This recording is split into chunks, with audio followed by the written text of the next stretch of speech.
ജീവിതത്തിൽ നമുക്ക് മുന്നോട്ട് പോകാൻ ഒരു ദിശ, ഒരു താങ്ങ് ഒക്കെ വേണ്ടേ? തീർച്ചയായും. നിങ്ങളുടെ ഇഷ്ടങ്ങളെയും പിന്നെ നിങ്ങളുടെ മൂല്യങ്ങളെയും ലക്ഷ്യങ്ങളെയും ഒക്കെ ഒരുമിപ്പിച്ച് കൊണ്ടുപോകുന്ന ഒരു ശക്തി, അങ്ങനെ ഒരു ആശയമാണ് ലൈഫ് ലൈൻ. നമ്മൾ ഇന്ന് അതിനെക്കുറിച്ചാണ് സംസാരിക്കുന്നത്. ശരിയാണ്. ഇത് വ്യക്തിപരമായ വളർച്ചയ്ക്കും ചിലപ്പോ പ്രതിസന്ധികളൊക്കെ വരുമ്പോ അതിനെ നേരിടാനും നല്ല ബന്ധങ്ങൾക്കുമൊക്കെ എങ്ങനെയാണ് സഹായിക്കുക എന്ന് നമുക്ക് കുറച്ചുകൂടി ആഴത്തിൽ നോക്കാം, അല്ലേ? അതെ, ഇതൊരു വെറും വാക്കല്ല. ശരിക്കും ജീവിതത്തിൽ ബാലൻസ് കണ്ടെത്താനും ഒരു ലക്ഷ്യബോധത്തോടെ മുന്നോട്ട് പോകാനും സഹായിക്കുന്ന ഒന്നാണ്. യോഗയെ ജീവിതത്തിന്റെ A to Z എന്നൊക്കെ പറയാറുണ്ടല്ലോ. കേട്ടിട്ടുണ്ട്. ആ ഒരു വലിയ കോൺസെപ്റ്റില് L എന്ന അക്ഷരം, അത് ഈ ലൈഫ് ലൈനെയാണ് കുറിക്കുന്നത്. ആണോ? അപ്പൊ അത്രയും പ്രാധാന്യമുണ്ട്. അതെ, വ്യക്തിഗത വളർച്ചയുടെ ഒരു യാത്ര തന്നെയാണിത്. അപ്പോ എന്താണ് ഈ ലൈഫ് ലൈൻ എന്ന് കൃത്യമായിട്ട് പറഞ്ഞാൽ, നമ്മുടെ കയ്യിലുള്ള വിവരങ്ങൾ വെച്ച് നോക്കുമ്പോ ലൈഫ് ലൈൻ എന്ന വാക്കിൽ ഓരോ അക്ഷരത്തിനും ഓരോ അർത്ഥമുണ്ടല്ലോ, അല്ലേ? ശരിയാണ്. അതിലെ ഓരോ അക്ഷരവും ഓരോ ആശയമാണ്. ഒന്ന് പറയാമോ? L എന്ന് പറഞ്ഞാൽ ലേണിംഗ്, അതായത് പഠനം. I for ഇൻട്രസ്റ്റ്, നമ്മുടെ താല്പര്യം. F വന്നിട്ട് ഫ്രെയിംവർക്ക്, ഒരു ചട്ടക്കൂട്. E എന്നാൽ എൻഡിങ്, അതായത് ജീവിതം ശാശ്വതമല്ല എന്നൊരു ബോധ്യം. അത് പ്രധാനമാണല്ലേ? അതെ. പിന്നെ വീണ്ടും L വരുന്നുണ്ട്, അത് ലവ്, സ്നേഹം. I for ഇൻസൈറ്റ്, ഉൾക്കാഴ്ച. N എന്നാൽ നാച്ചുറൽ സ്റ്റഡി, പ്രകൃതിയിൽ നിന്നുള്ള പഠനം. അവസാനത്തെ E എൻജോയ്മെന്റ്, ആനന്ദം.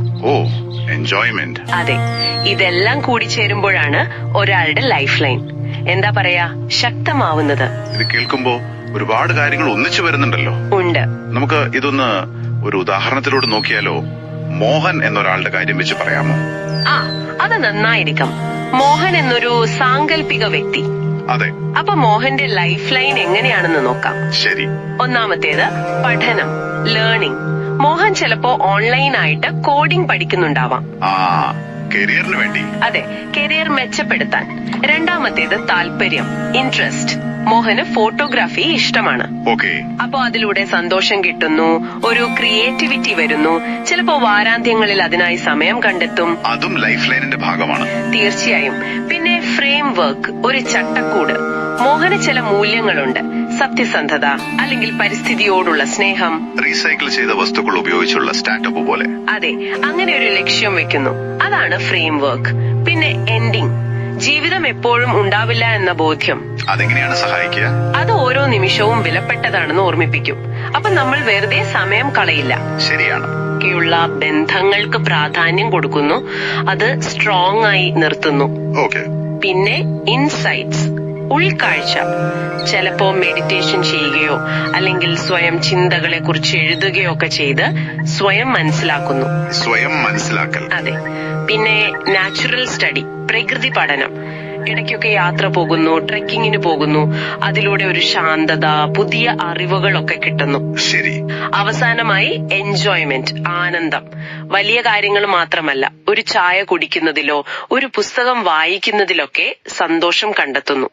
ചെറിയ കാര്യങ്ങളിലെ സന്തോഷം. അതെ, ഇതാണ് മോഹന്റെ ലൈഫ് ലൈൻ എന്ന് പറയാം. ഇത് കേട്ടപ്പോ ലൈഫ് ലൈൻ എങ്ങനെയാണ് ഒരാളെ ശരിക്കും സപ്പോർട്ട് ചെയ്യുന്നതെന്ന് വ്യക്തമായി.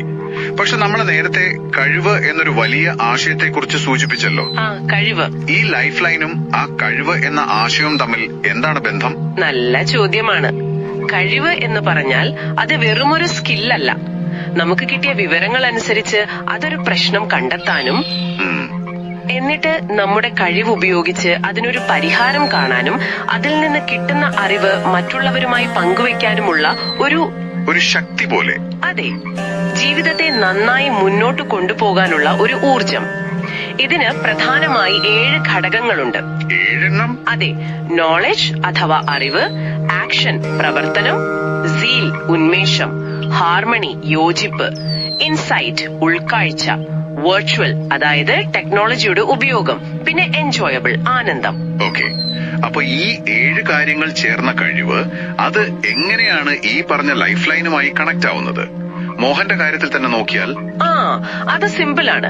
ലൈഫ് ലൈനിലെ ഓരോ പോയിന്റും ഈ കഴിവ് വളർത്താൻ സഹായിക്കും. ഉദാഹരണത്തിന് ഇപ്പൊ മോഹൻ കോഡിംഗ് പഠിക്കുന്നു എന്ന് പറഞ്ഞില്ലേ, ലേണിംഗ്.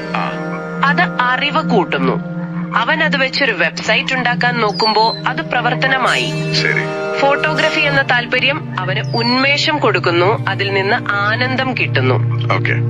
അവന്റെ ബിസിനസ് ലക്ഷ്യം യോജിപ്പോടെ കാര്യങ്ങൾ ചെയ്യാനും ഉൾക്കാഴ്ച നേടാനും സഹായിക്കുന്നു. പിന്നെ പഠിക്കാനും ബിസിനസ് ആവശ്യങ്ങൾക്കുമൊക്കെ അവൻ സാങ്കേതിക വിദ്യ ഉപയോഗിക്കുന്നുണ്ടാവാം. അപ്പോ ലൈഫ് ലൈൻ പിന്തുടരുമ്പോ കഴിവ് താനേ ഡെവലപ്പ് ആവും അല്ലേ? അതെ, അതാണ് ബന്ധം. ലൈഫ് ലൈൻ പ്രാവർത്തികമാക്കുമ്പോ കഴിവ് സ്വാഭാവികമായി വർദ്ധിക്കും. കൊള്ളാം, ഇത് വളരെ വ്യക്തമായി. അപ്പോ ഇത് കേൾക്കുന്ന നിങ്ങൾക്ക് ഇതെങ്ങനെ ജീവിതത്തിൽ പ്രയോജനപ്പെടുത്താം? സ്വന്തം ലൈഫ് ലൈൻ എങ്ങനെ ഒന്ന് ബലപ്പെടുത്താം? ഏറ്റവും പ്രധാനം, ഞാൻ നേരത്തെ പറഞ്ഞ പോലെ, മോഹനെ പോലെ നിങ്ങൾക്ക് സന്തോഷം തരുന്ന കാര്യങ്ങൾ, നിങ്ങളുടെ മൂല്യങ്ങൾ, ലക്ഷ്യങ്ങൾ, ഇതൊക്കെ ഒന്ന് തിരിച്ചറിയുക എന്നതാണ്. സ്വയം ഒന്ന് ശ്രദ്ധിക്കുക. അതെ, എന്നിട്ട് അതിനനുസരിച്ച് എപ്പോഴും പുതിയ കാര്യങ്ങൾ പഠിക്കാൻ ശ്രമിക്കുക.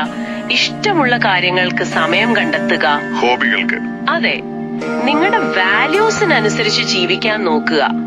ബന്ധങ്ങൾക്ക് വില കൊടുക്കുക. സ്നേഹം കൊടുക്കാനും വാങ്ങാനും തയ്യാറാവുക. സ്വയം മനസ്സിലാക്കാൻ ശ്രമിക്കണം. ചിലപ്പോ ധ്യാനം അല്ലെങ്കിൽ വെറുതെ അല്പനേരം ശാന്തമായി ഇരിക്കുന്നത് പോലും നല്ലതാണ്. പ്രകൃതിയുമായി ഇടപഴകുന്നത് അതും നല്ലതാണ്. ഇടയ്ക്ക് പുറത്തിറങ്ങുക, നടക്കുക. പിന്നെ പറഞ്ഞതുപോലെ ചെറിയ ചെറിയ കാര്യങ്ങളിൽ സന്തോഷം കണ്ടെത്തുക.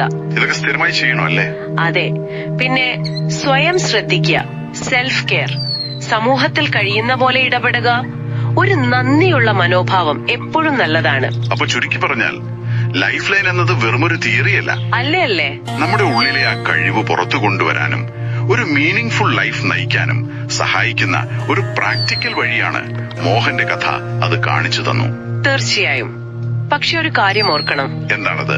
ഈ ലൈഫ് ലൈൻ എപ്പോഴും ഒരുപോലെ നിൽക്കില്ല. ശരിയാണ്. നമ്മുടെ ജീവിതത്തിലെ മാറ്റങ്ങൾ അനുസരിച്ച്, ലക്ഷ്യങ്ങൾ മാറുന്നതിനനുസരിച്ച് ലൈഫ് ലൈനും മാറും.